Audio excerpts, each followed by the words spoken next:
1997 में हमारे किंग खान ने मूवी में एक छोटा सा सपना देखा था। चांद तारे तोड़ लाओ सारी दुनिया पर मैं छाऊं, बस इतना सा ख्वाब है। एंड आज 2023 में इंडियन कॉन्टेक्स्ट में ये ख्वाब कुछ पूरा सा लगता है। आज इंडियन डायस्पोरा के लोग, चाहे फिर बात यूके की प्राइम मिनिस्टर ऋषि सुनाक की हो, या फिर अमेरिका की वाइस प्रेसिडेंट कमला हैरिस, या फिर गूगल एंड माइक्रोसॉफ्ट जैसे बड़े बड़े टेक जायंट्स के सीईओ की हो, इन सब में एक चीज कॉमन है। जी हाँ, उनका इंडियन हेरिटेज। लेकिन क्या ये सिर्फ एक संयोग है या फिर कुछ और? सिलिकॉन वैली से लेकर व्हाइट हाउस तक इंडियंस की प्रेजेंस कोई कोइंसिडेंस तो नहीं हो सकती। तो सवाल ये उठता है कि क्या सच में Indians are taking over the world? The number of Indians giving up their Indian citizenship has been increasing over the years. And in 2022, a record number of 1.8 million Indians surrendered their citizenship. सालों तक हम देखते आए हैं, एक ही शब्द सुनते आए हैं कि हमारे लोग पढ़ लिख करके तैयार होते हैं, विदेशों में चले जाते हैं। तो ये ब्रेन ड्रेन की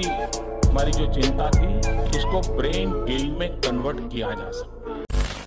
तो चलिए आज की वीडियो में हम डिस्कस करते हैं why are Indians so successful abroad and are they really taking over the world. वहीं ये जानना भी जरूरी है कि is it really helping India's cause. लेकिन उससे पहले अगर आप इस चैनल पर नए हैं तो सब्सक्राइब करें एंड बेल आइकन दबाना ना भूलें। तो चलिए स्टार्ट करते हैं इस टॉपिक को थोड़े बैकग्राउंड के साथ। Are you kidding me? What an honor this is. This is an incredible honor.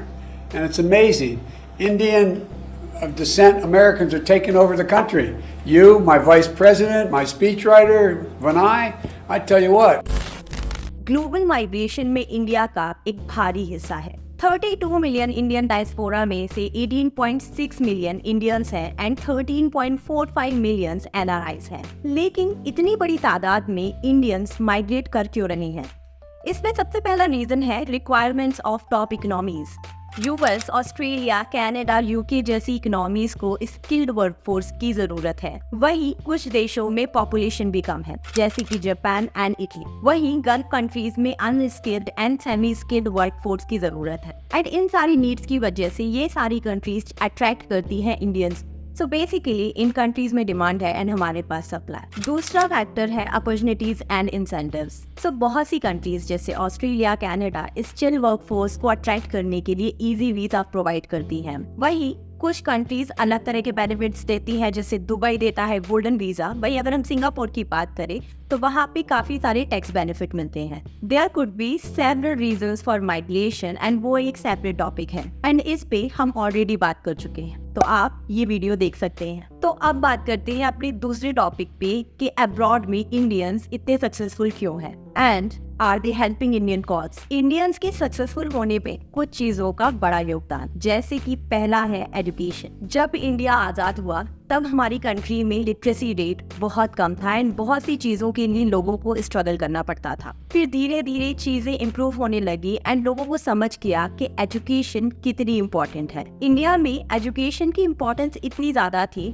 कि एक मिडिल क्लास फैमिली के लिए अपने स्टैंडर्ड ऑफ लिविंग को बढ़ाने का सिर्फ एक तरीका था, वो था अच्छी एजुकेशन के बाद जॉब लो, जिससे कि पूरे परिवार का स्टैंडर्ड ऑफ लिविंग बढ़ जाएगा। वहीं जब हम स्किल्ड वर्कफोर्स के माइग्रेशन की बात करते हैं तो these people are highly educated and this really makes a difference. For example, America में 82% इंडियन जिनकी एज 25 से 55 के बीच में है वो कॉलेज एजुकेटेड हैं। वहीं व्हाइट पीपल का परसेंटेज सिर्फ 42% है। Second point is value of stability. Indians family and stability को बहुत वैल्यू करते हैं। For example, 94% first generation Indians stably settled है। इंडियंस के लिए बिकॉज फैमिली बहुत ज्यादा इंपॉर्टेंट है तो उन्हें पूरा सपोर्ट मिलता है उनके पेरेंट्स एंड सिबलिंग्स का। वहीं इस स्ट्रॉन्ग सपोर्ट एंड स्टेबिलिटी की वजह से इंडियंस का करियर पर फोकस करना इजी बन जाता है in foreign land. Next up we have adaptability and heart. First generation immigrants ने कंपटीशन एंड स्ट्रगल देखा होता है एंड हाई पॉपुलेशन की वजह से इंडिया में ऑलरेडी कंपटीशन लेवल बहुत हाई होता है। इसीलिए जब ये लोग डेवलप्ड कंट्रीज में जाते हैं तो इनके लिए कोप अप करना इजी हो जाता है। They work really hard and sacrifice their comforts to achieve their goals. Fourth point is entrepreneurship. Indians ने काफी सक्सेसफुल वेंचर्स स्टार्ट किए हैं, फिर चाहे वो फील्ड हो ई कॉमर्स की, इंफॉर्मेशन टेक्नोलॉजी की या फिर hospitality. They have also created jobs and wealth for themselves and others. According to a study by TIE, Indian Americans ने 8% companies को found किया है between 1995 to 2005 in the field of technology and engineering. Fifth point is leadership. Indians ने अपनी leadership skills को बहुत सारे fields में showcase किया है, चाहे फिर वो politics हो, sports हो या फिर academics हो। वो आज बड़ी बड़ी organization and institutions की top positions पे भी हैं। They have also influenced the policies and decisions of many countries and organizations. Prominent leaders के example हैं Satya Nadella, CEO of Microsoft, Sundar Pichai, CEO of Google and Alphabet, Indira Nooyi, farmer CEO of PepsiCo। And ये list बहुत ही लंबी है, लेकिन जब भी कोई फॉरेन कंट्री में सफलता पाता है तो इंडियंस उसको सेलिब्रेट करने लगते हैं। लेकिन क्या ये सफलता इंडियंस के लिए सच में बेनिफिशियल है? आइए समझते हैं। For example Rishi Sunak UK के प्राइम मिनिस्टर, तो उनके लिए यूके के हित में सोचना प्रायोरिटी होगी, ना कि इंडिया के बारे में। यही बात हम सुंदर पिचाई के बारे में भी देख सकते हैं। गूगल एंड अल्फाबेट के CEO होने के बाद क्या उनकी प्रायोरिटी इंडिया को जियोपॉलिटिकल लेवल पे सपोर्ट करना है? एक्चुअली में नहीं। फॉर एग्जाम्पल अगर कोई पाकिस्तान से गूगल मैप को देखता है तो उसका रिप्रेजेंटेशन इंडिया के हिसाब से नहीं होगा, it will be slightly different. वहीं जब पराग अग्रवाल ट्विटर के CEO बने तब लोग बहुत प्राउड फील कर रहे थे, लेकिन क्या ट्विटर ने इंडिया की views and freedom of speech को अच्छे से रिप्रेजेंट किया?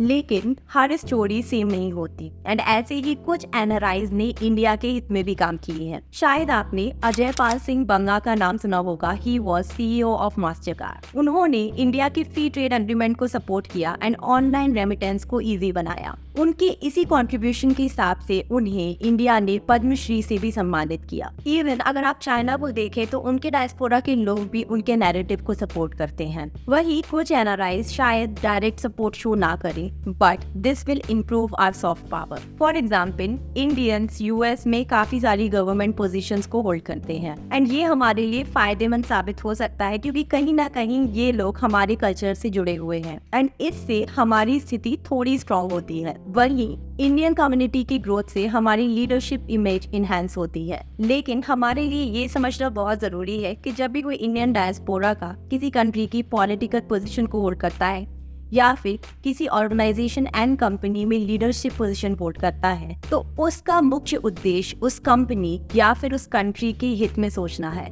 लेकिन कई बार दूसरी कंट्रीज इंडियन डायस्पोरा के लोगों का यूज करती हैं इंडिया के इंटरनल मैटर्स में इंटरवीन करने के लिए। For example during 2019 general election 75 NRI professors ने एक लेटर पब्लिश किया था। ये लोग पॉपुलर यूनिवर्सिटी से थे एंड ये लेटर एक इंडिपेंडेंट न्यूज़पेपर में भी पब्लिश हुआ था। इसमें उन्होंने डीप कंसर्न शो किया था कि अगर नरेंद्र मोदी जी वापस पावर में आते हैं तो ये डेमोक्रेसी एंड इंडिया के लिए अच्छा नहीं होगा। I know this was concerning. तो अभी मैंने आपको दोनों साइड्स के पॉइंट्स शो किए। आपका इस बारे में क्या कहना है मुझे कमेंट सेक्शन में बताइए। I will see you in next video. Bye, take care.